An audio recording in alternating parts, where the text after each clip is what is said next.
Gustavo Silnik plantea la coyuntura desde la sociología, la comunicación y el análisis del discurso del lado correcto, para que saques tus propias conclusiones. Gustavo Silnik desde Buenos Aires. Gus, ¿cómo estás? Buen día. ¿Cómo estás, Luis? ¿Cómo están todos? Todo muy bien, todo muy bien. Buen día. ¿Cómo está Buenos Aires? Contame. Acá está hermoso. Después de unos días lluviosos. ¿Para qué? Es un día para escuchar tango. Nublado, para escuchar tango y unas tortas fritas, unas sopaipillas. Exactamente. Bien, sí. Listo. Ya me lo el café y la humedad. Ya me lo pintaste Buenos Aires. Bueno, ¿qué tenemos hoy, Gusti? Mira, hoy quería hablar del vacío. No el del asado. No, nos ilusionaste. Desgraciadamente. Sino, ni tampoco del vacío que hablamos hace algunos días de quién lideraba la oposición, quién mide, quién no mide, sino algo mucho más profundo, que es el vacío de alternativas políticas, el vacío de proyectos, que trasciende, como te decía, esto de quién mide más, quién mide menos, sino la crisis de identidades que hay en la política actual y cómo eso está afectando al propio gobierno o está haciendo que el gobierno gestione de un modo determinado que en mi juicio es cada vez más preocupante. Sí, yo te diría, Gustavo, que está afectando al sistema político en general, ¿no? Digo, oficialismo y oposición, más allá del gobierno o el no gobierno, ¿no? Así es. O sea, en realidad, vos pensás que, por ejemplo, después de crisis muy profundas, como fueron las del 89, la hiper o la crisis del 2001, surgieron identidades políticas nuevas, agrupamientos políticos nuevos. El kirchnerismo y el PRO, post-2001, eran una reconfiguración del sistema político después de una crisis muy profunda. Lo mismo pasó en el 89, cuando el radicalismo se reconvierte, el peronismo también. Yo creo que en este momento, cuando hablo del vacío y la gravedad que eso supone para el sistema político en su conjunto, es que enfrente no hay nada. O sea, pongo un ejemplo, dos ejemplos que para mí son muy significativos. Las encuestas dicen que en los sectores sub 30, menores de 30 años, más del 70% está por afuera de las identidades políticas tradicionales, radical, peronista, etcétera. Y tampoco hay ninguna identidad política que lo represente. Ahora, ejemplo uno. Pero para antes que avances, digo, esa reconversión política o esa nueva identidad no es en sí mismo La Libertad Avanza. La Libertad Avanza no tuvo esa capacidad de leer un determinado momento de la historia y de la vida política y asumir el descontento y canalizar o vehiculizar una serie de demandas que parece que el resto del sistema político no había registrado. Es así, absolutamente así. El problema es que enfrente no hay nadie y el sistema se desequilibra. Y entonces justamente el vacío es que no hay alternativa. O sea, la debe haber, quiero decir, todavía no se configura, no asoma la cabeza. No hay y por eso digo, esto trasciende un candidato que mida, sino cuál es la vía, la corriente de acumulación política. Estamos a un año del proceso electoral próximo. Sí. Los que construyen política están arando la tierra y sembrando desde ahora, no van a esperar, claro. Sí. Bueno, ¿en qué carril van a acumular? ¿Desde qué posicionamiento? Eso, ¿desde qué proyecto le ofrecen a la sociedad? Entonces, lo que yo veo es que lo preocupante para el sistema político y social en su conjunto es que desde la oposición no aparecen proyectos alternativos. Insisto, desde la oposición, desde el radicalismo más cercano, si querés, al PRO y a la Libertad Avanza, pasando por el PRO a las 1000 variantes del peronismo. Sí. Ese vacío es muy grande, no hay un proyecto. Yo escuchaba hace un rato una entrevista a Malena Galmarini, y está hablando como hablaba la clase política que no entendió esto que vos decías. Milei entendió a la sociedad, la interpretó y canalizó la bronca, el voto, etcétera. Hola. Ahí está. ¿Me escuchás ahí? Ahí sí. ¿Se escucha? Sí, perfecto. Bien. Quiero decir esto. La sociedad política parió a Milei después de haber defraudado a la sociedad. Estamos ante el riesgo de que la vuelva a defraudar por no reconvertirse y por no entender los tiempos que ocurren y no generar proyectos alternativos. Y en paralelo, Milei siento que se desboca. Él y el corazón del poder, que es él y su hermana, se desboca en el sentido de agrediendo a periodistas, de una manera por momentos desbocada, lo que dijo de Fernández Díaz, lo que dijo ayer de la Nata. Creo que el desbalanceo es tal que, por ejemplo, Karina Milei convoca a afiliar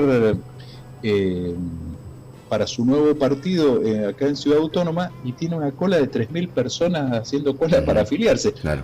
Cola importante para decir esto, de todos los colores sociales, sí, por supuesto, y edades. Transversal. Transversal, absolutamente. Yo creo, Gustavo, que ha sido tal el impacto y la irrupción de la aparición de la Libertad Avanza y la figura de Javier Milei, su arrollador éxito electoral, que todavía quienes no están de acuerdo con Milei, quienes no están de acuerdo con la Libertad Avanza, no terminan de digerir ese impacto y están absolutamente desorientados, ¿no? Y lo digo desde el peronismo saliente del poder, el radicalismo y sus socios del PRO, ya sea los que se incorporaron al gobierno como los que no se han incorporado al gobierno, las distintas variantes del espectro político, y llego hasta la izquierda, ¿no? Es decir, estamos justamente en ese proceso donde nadie entiende nada, nadie que no sea la Libertad Avanza no entiende nada, y como vos bien decís, hay elecciones dentro de un año, elecciones legislativas. ¿Cuál va a ser la oferta o cómo va a madurar esa desorientación del resto en una oferta electoral? Es impensado e inentendible hoy. Sí, y insisto con esto, tiene que haber proyectos alternativos de sociedad, más cercanos, más lejanos, más antagónicos, pero siento que la clase política tradicional está corriendo el riesgo de volver a defraudar a la sociedad, en el sentido de volver a no interpretarla. O sea, pensar que se puede construir una oposición o una alternativa a este gobierno solo esperando que las variables económicas fracasen y decir, bueno, mira, nos van a volver a elegir porque la inflación no bajó o porque solo la desocupación es otro error. Apostar al fracaso del que está, ya lo hemos visto durante estos 40 años, ¿no? Y no ha funcionado. Porque termina cerrando un círculo negativo. Claro. Y me parece que el electorado y la gente también ya se cansó de eso. O sea, me parece que gran parte de esta expectativa y de esta paciencia que la ciudadanía está mostrando que le tiene a Javier Milei es porque se cansó de decir, no me gusta esto, entonces voy a esperar que se caiga para pegarle y aparecer yo como una cuestión oportunista de la política tal como se conoció hasta el momento, ¿no? Y creo que eso no lo está leyendo efectivamente el resto del sistema político. Claro, por eso hablo de un doble vacío. La política tradicional abandonó a la sociedad porque no la entendió y la sociedad buscó otro camino, otro recorrido, y corre el riesgo de volver a abandonarla, en el sentido de volver a no entenderla, que es mucho más grave que abandonarla. Es decir, mira, la política tradicional sigue sin entender a la gente, siguen los partidos sin una profesionalización de la escucha social, sin una profesionalización de la comunicación política y social, que no pasa solo por medir si tengo 3% de intención de voto o 5 y si mide ¿cuántos más, me votarían? O quiénes me votarían. Tal cual. Entender cuáles son los problemas. Mira, ayer salió una encuesta el domingo, Suban Córdoba hace un relevamiento mensual interesante. Y por ejemplo, él marca ahí en ese trabajo una punta que a mí me parece muy interesante. El 90% de la ciudadanía argentina tiene una visión positiva y valora positivamente la educación pública. Y eso, por ejemplo, puede ser una beta donde se construyan cosas alternativas.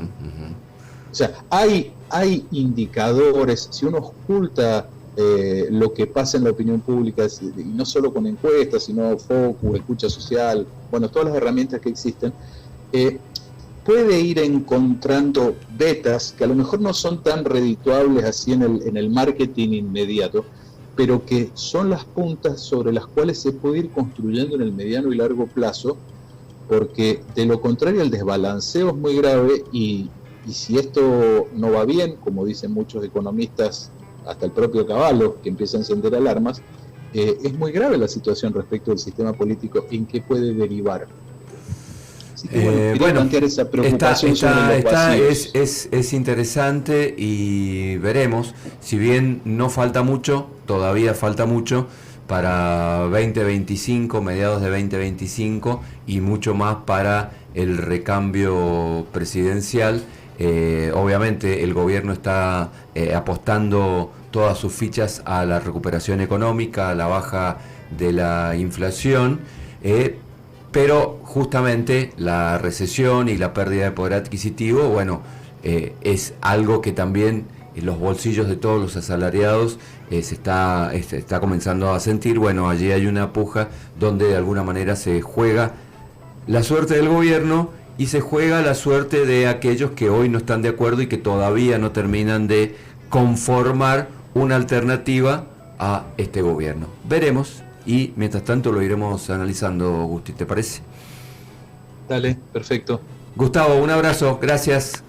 Un abrazo a todos, que estén muy bien. Chau, Gustavo Zinlich, nuestro analista y consultor político. Bueno, planteándonos esta situación que es cierta, ¿no?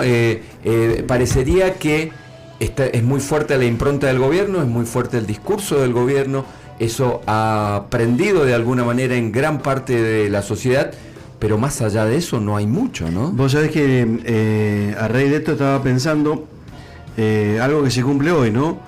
En el desbalanceo del sistema político, de una democracia que nos costó tanto conseguir a todos,